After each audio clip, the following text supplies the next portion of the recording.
Avevano creato sulla carta aziende agricole per ottenere i fondi comunitari, ma in realtà quelle ditte non lavoravano nei campi e i soldi dell'Unione Europea sarebbero finiti a parenti o prestanomi. È quanto ricostruito dalla Guardia di Finanza e confermato dalla Corte dei Conti del Veneto, che ha condannato 7 persone a risarcire oltre 800.000 euro alla VEPA, l'agenzia regionale che eroga i contributi PAC e FEAGA. Il centro dell'inchiesta nell'Alta Padovana, a San Pietro in Gu, oltre a Pozzoleone e Isola Vicentina. Le aziende beneficiarie, presentandosi come nuovi agricoltori, tra il 2014 e il 2016 avevano incassato contributi europei pur senza svolgere reali attività agricole. Le società create tra Vicentino e Padovano, secondo i giudici, erano imprese di comodo, aperte e chiuse in poco tempo, mentre la campagna veniva comunque coltivata da terzi.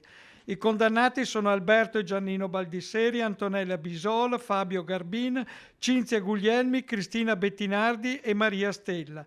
Le somme da restituire vanno da 21.000 euro fino a oltre 150.000 a testa. Gli avvocati, con in testa Marco Dalben, contestano la ricostruzione della Guardia di Finanza e annunciano il ricorso. I 7 avevano chiesto l'assoluzione sostenendo la regolarità delle pratiche, ma la Corte ha riconosciuto un danno erariale evidente per l'uso illecito di fondi europei destinati all'agricoltura reale.